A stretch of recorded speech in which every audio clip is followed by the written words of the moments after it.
Well, hello and welcome to the Pastor Studies.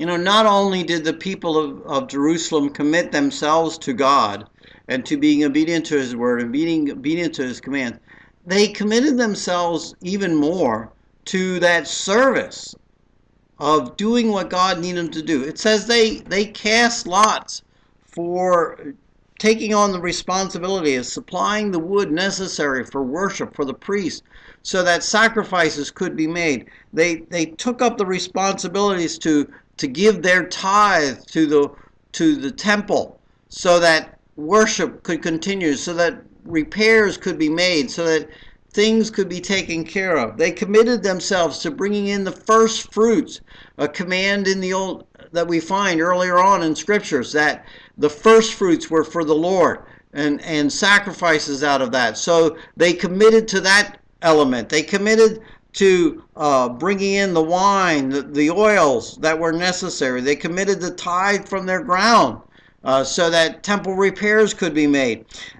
And on and on. It commits to not only to the property, if you will, of the temple, but to those that were serving. Because you see, the priests, the Levites, those that served in the temple, they got whatever they got because God's people were faithful. So when God's people came for sacrifices, some of that was allowed to be for them. Some of the gifts that were presented to the Lord in wave offerings and other things were gifts that eventually came to them to supply for their needs, for their family, to feed their family. And here the people of Jerusalem said, we want to be faithful in every area of our life. It saddens me when people say, well, I meet with God in the woods and the hills and the valleys and out on the golf course. And yes, you can find God there.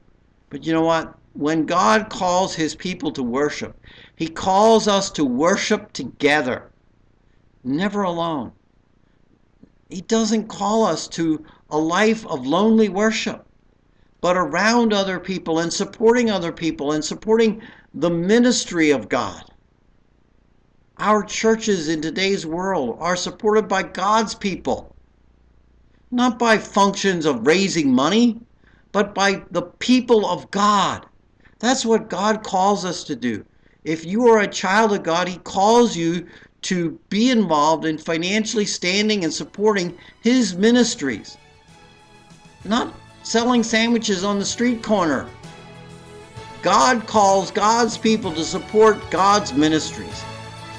I trust that you are encouraged to be actively involved and participating in serving God regularly in all areas of your life. Till next time, goodbye, and may God bless.